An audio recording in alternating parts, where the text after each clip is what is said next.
आज दोपहर में चुनाव आयोग ने 5 राज्यों में चुनाव की तारीखों का ऐलान कर दिया। शाम को आज एबीपी न्यूज का सर्वे निकल करके सामने आया है और इन 5 राज्यों में छत्तीसगढ़, राजस्थान, मध्य प्रदेश, तेलंगाना और मिजोरम, इन 5 राज्यों के अंदर किसकी बनेगी सरकार, ये रुझान जो है वो सामने रखे हैं। एबीपी का सर्वे क्या कहता है, किस राज्य में किसकी सरकार बन रही है या पूरी तरह से सुपड़ा साफ हो रहा है, आपको मैं बताता हूं, दिखाता हूं। उसके साथ साथ एक और बड़ी खबर आपको दिखाऊंगा। राजस्थान से एक बड़ी खबर निकल करके सामने आई है और राजस्थान में भी मोदी जी को अपने सांसदों को उतारना पड़ा है।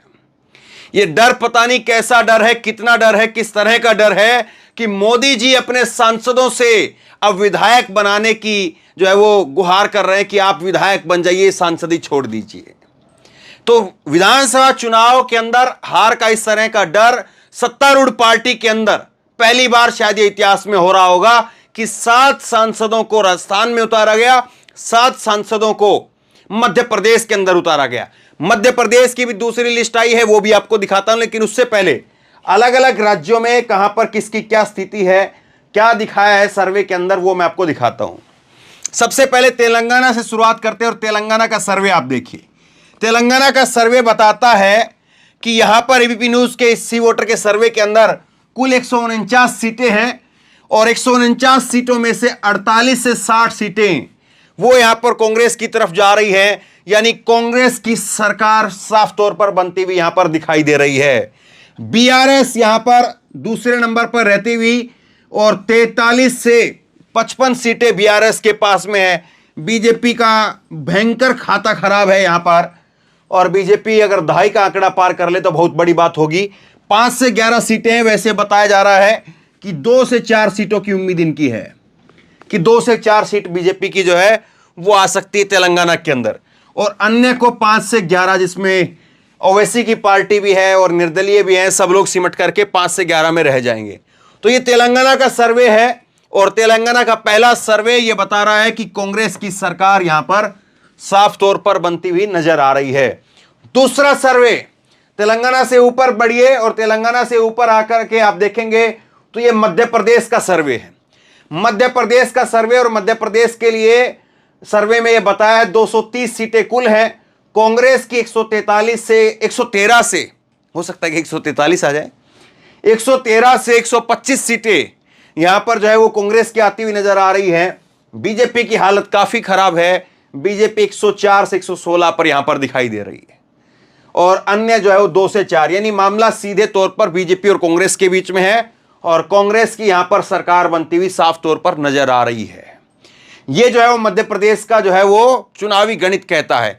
एक दूसरी बात, शिवराज सिंह चौहान बड़े जो है वो शांत से हो गए हैं।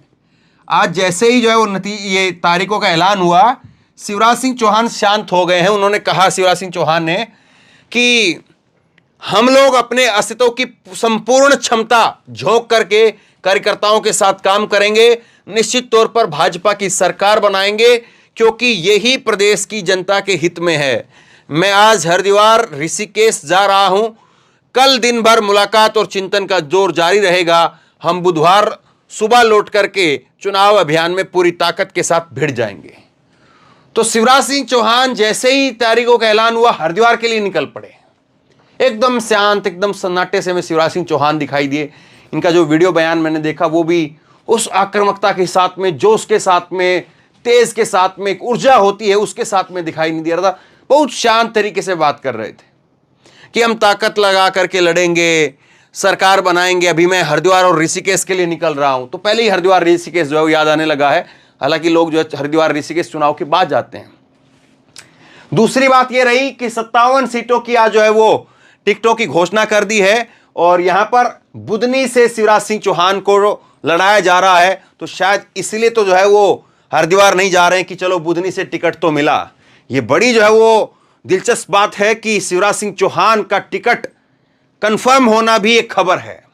मुख्यमंत्री का टिकट भी कंफर्म होना कि मुख्यमंत्री को टिकट मिल गया है, यह भी अपने आप में खबर है। तो शिवराज सिंह चौहान को बुदनी से चुनाव लड़ाया जा रहा है। प्रदेश के गृह मंत्री नरोत्तम मिश्रा दतिया से लड़ेंगे, गोपाल भार्गव रहेली से, विश्वास सारंग नरेला से और तुलसीराम सिलावट सांवेर से चुनाव लड़ेंगे। तो ये 57 सीटों का और जो है वो घोषणा कर दी। इससे पहले 79 सीटों की इससे पहले घोषणा हो चुकी थी। तो करीब करीब 137 सीटों के आसपास जो है वो बीजेपी ने घोषणा कर दी है। अब इसके बाद देखिए छत्तीसगढ़ का ओपिनियन पोल। छत्तीसगढ़ का ओपिनियन पोल 90 सीट कुल यहां पर है छत्तीसगढ़ में, और 90 सीटों में से 45 से 51 सीटें यहां पर कांग्रेस को मिल रही हैं। साफ तौर पर कांग्रेस की सरकार यहां पर बन रही है। बीजेपी को 39 से 45 सीटें यहां पर मिलती हुई दिखाई दे रही हैं, और बीजेपी यहां पर दूसरे नंबर पर है। और यहां पर 0 से जो है वो 2 सीटें वो अन्य को मिल रही हैं। और इसके बाद में अगर आप बात करेंगे मिजोरम की, तो मिजोरम की 40 सीटें कुल हैं। एमएनएफ जिसके मुख्यमंत्री हैं अभी जोरमथांगा, वो उनको उनकी पार्टी को मिल रहा है 13 से 17 सीटें। कांग्रेस को 10 से 14 सीटें कांग्रेस को मिल रही हैं। जेपीएम को 9 से 13 सीटें मिल रही हैं, अन्य को 1 से 3 सीट मिल रही है। तो यहां पर बीजेपी के गठबंधन की सरकार बन सकती है, इस बात की संभावना जो है वो बताई जा रही है। अब इसके बाद में एक बड़ा रोचक सर्वे वो है राजस्थान का। एबीपी न्यूज का सर्वे राजस्थान का, वो कहता है कि यहां पर कुल सीटें 200 हैं और कांग्रेस को 64 सीट मिल रही हैं। ये बड़ा जो है वो आज की तारीख में इतना कम सर्वे के अंदर सीटें किसी कहीं पर नहीं मिली हैं जितना कांग्रेस को यहां पर जो है वो दिखाई गई हैं एबीपी न्यूज के सर्वे में। 64 सीटें, 132 सीटें, दुगने से भी ज्यादा 132 सीटें। ये तो शायद एबीपी न्यूज के सर्वे ने जो दिया है, इतना तो बीजेपी के सर्वे में नहीं होगा। 132 सीटें यहां पर दिखाई। देखिए सब सर्वे में जो है वो 4 सीटें जो है वो अन्य की दिखाई दे रही है। किसी भी राज्य का सर्वे उठा करके देखिए, छत्तीसगढ़ में तो बहुत ज्यादा जो है, ये मिजोरम का है, छत्तीसगढ़ में अगर आप देखेंगे तो छत्तीसगढ़ में तो बहुत ज्यादा अंतर है, लेकिन फिर भी जो है कि इन्होंने क्लोज फाइट दिखाई है कि नजदीकी मामला है। और छत्तीसगढ़ में नजदीकी मामला बताया नहीं, छत्तीसगढ़ में एक तरफा मामला बताया जाता है। मध्य प्रदेश में भी इन्होंने क्लोज फाइट दिखाई, जबकि मध्य प्रदेश में बताया जा रहा बड़ी भयंकर तरीके से जो है लोगों का जमीन के ऊपर अंडर करंट है, लेकिन खैर इन्होंने बताया। लेकिन यहां पर जो है, यहां पर दुगने से ज्यादा, यहां पर दुगने से ज्यादा जो है दिखाया जा रहा है 64 और 132। बताइए ये स्थिति आपको दिखाई देती है कहीं पर कि राजस्थान में किसी भी सर्वे ने, किसी भी अखबार ने, किसी भी पत्रकार ने आपको बताया हो कि राजस्थान में ऐसी हालत है कि वहां पर जो है वो 64 सीटें केवल कांग्रेस को मिल रही हैं और 132 सीटें बीजेपी को मिल रही है। और अगर यही बात है, 132 सीटें मिल रही हैं, तो आप इसको क्या कहेंगे? आज राजस्थान के अंदर भाजपा ने अपने 7 सांसदों को क्यों उतारा? क्या वजह है कि इन 7 सांसदों को जो है उतारा जा रहा है? ये बीजेपी के 7 एमपी एमएलए बनने के लिए चुनाव में उनको उतार दिया गया है। कौन कौन उतारा जरा देखिए। राज्यवर्धन सिंह राठौड़, इनको झोटवाड़ा विधानसभा से उतारा गया है। इसी तरह से दिया कुमारी, उनको विद्यानगर से, बाबा बालकनाथ को तिजारा से, किरोड़ीलाल मीणा को सवाई माधोपुर से, भागीरथ चौधरी को किशनगढ़ से, देवजी पटेल को सांचौर से और नरेंद्र कुमार को खींचड़ से, नरेंद्र कुमार खींचड़ को मांडवा से उतारा गया है। तो इनको अलग अलग जैसे जो है वो उम्मीदवार बनाया गया है। अब बताइए किरोड़ीलाल मीणा एक ऐसे जो है वो शख्सियत है जिनके घर पर कम से कम जो है वो रोजाना 5 से 10 उम्मीदवार ऐसे आते होंगे जो टिकट के लिए गुहार लगाते होंगे कि किरोड़ी साहब अब हमारे जो है वो बात बनवा दीजिए, हमारी जो है वो टिकट करवा दीजिए। उनको खुद टिकट की लाइन में लगा दिया है।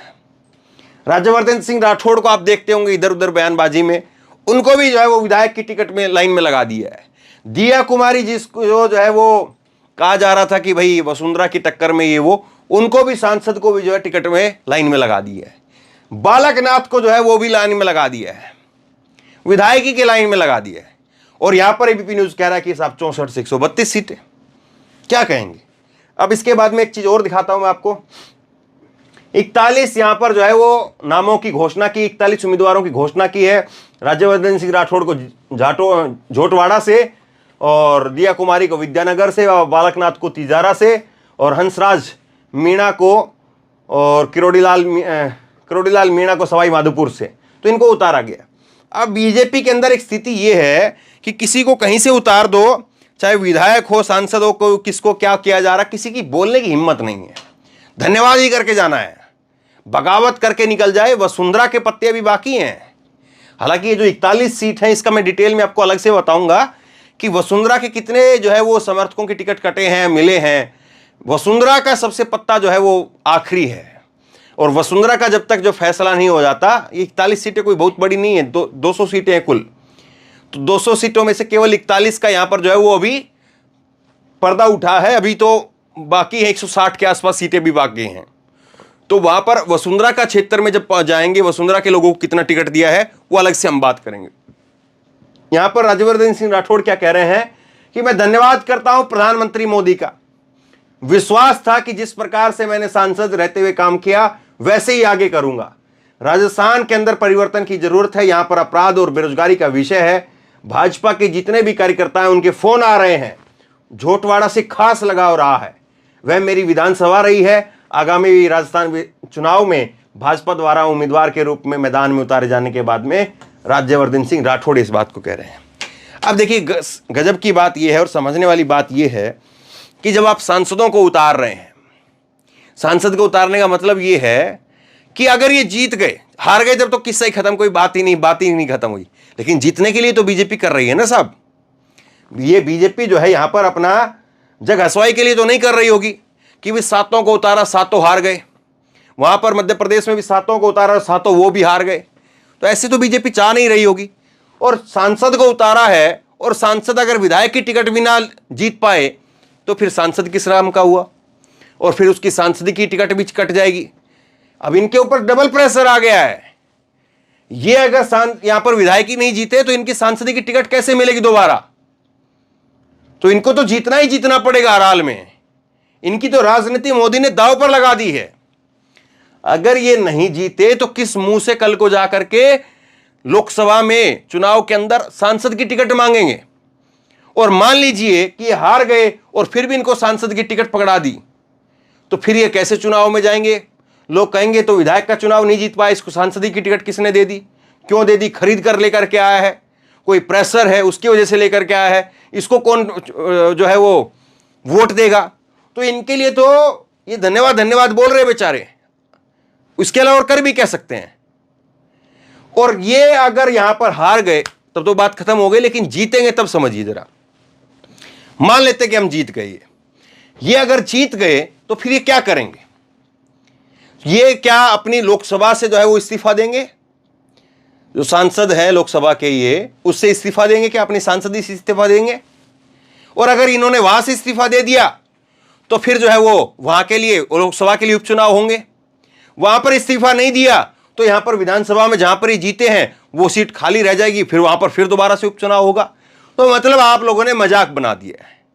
नरेंद्र मोदी जी ने एक सीट को जीतने के लिए कैसे लोकतंत्र की डुगडुगी बजा रखी है, आप देख लीजिए। भाई ये कोई बात हुई क्या? आप वैसे कह रहे थे, अभी ढोल पिटवा रहे थे 1 महीने पहले, एक देश एक चुनाव, खर्चा बहुत ज्यादा होता है। आप ये कर क्या रहे हैं यहां पर? आपके पास में फ्रेश चेहरा नहीं है क्या? आपके पास में ऐसे कोई उम्मीदवार नहीं, 200 उम्मीदवार भी नहीं है ऐसे राजस्थान के अंदर, मध्य प्रदेश के अंदर नहीं आपके पास में कि जिनको आप टिकट लड़ा सकें, टिकट देकर के चुनाव लड़वा सकें। ऐसे उम्मीदवार ही नहीं आपके पास में क्या? भाई ठीक है, समझ में आता है, राजनीतिक पार्टियां कभी कभी जो है वो दांव खेलती हैं तो 1-2 को उतार भी देती हैं। आप 7-7 सांसदों को उतार रहे हैं, करना क्या चाह रहे हैं?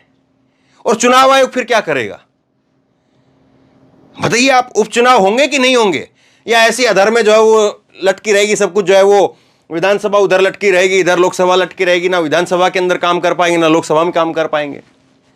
क्या करना चाह रहे हैं साहब आप? और फिर ये कह रहे हैं कि देखिए साहब 132 सीटें जीत रहे हैं, गजब की बात है।